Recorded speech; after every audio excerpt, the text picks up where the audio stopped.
জার্মানিতে প্রত্যেক মাসেই বলা যায় এক এক ধরনের পার্বণ থাকে, মানে এক এক ধরনের মেলা। গত মাসে ছিল হচ্ছে ক্রিসমাস উপলক্ষে মেলা, সেটা যেতে না যেতে এই যে দেখেন জানুয়ারি মাসের শেষ, এই এক সপ্তাহ ব্যাপী শুরু হয়ে গেছে মেলা।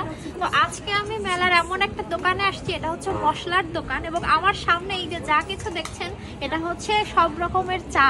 তো এই চার মধ্যে এই এক ধরনের চা দেখলাম, এটা হচ্ছে অ্যান্টি স্ট্রেস টি, মানে যে চা খেলে আপনার স্ট্রেস কমে যাবে। এবং এখানে যত ধরনের চা দেখছেন এগুলো সবগুলোই কিন্তু বিভিন্ন ধরনের স্ট্রেস রিলিফ করবে, পেইন রিলিফ করবে, বিভিন্ন ধরনের টি, এবং কি কি দিয়ে বানানো ইনগ্রিডিয়েন্টস গুলো কিন্তু দেওয়া আছে। এবং আপনারা যদি এইগুলোও খেয়াল করেন দেখতে পাবেন বিভিন্ন ধরনের ইনগ্রিডিয়েন্টস দিয়ে বানানো চা, এবং প্রত্যেকটাই কিন্তু বিভিন্ন ধরনের, কোনটা আদা চা, কোনটা লেবু চা, কোনটা আছে যে আমরা বিভিন্ন ধরনের যে আয়ুর্বেদিক জিনিসপত্র ব্যবহার করি শরীরের উপকার করার জন্য, সেগুলোই। এই জার্মানরা স্বাস্থ্য নিয়ে এতটাই সচেতন, এই অর্গানিক জিনিসপত্র এটা কিন্তু এখানে বেশ জনপ্রিয়, এবং মেলাগুলোতে এরকম একটা সেকশন থাকেই থাকে। স্ট্রেস টি কে কে খেতে চান বলেন তো? আমি তো এটা নিতেই চাই।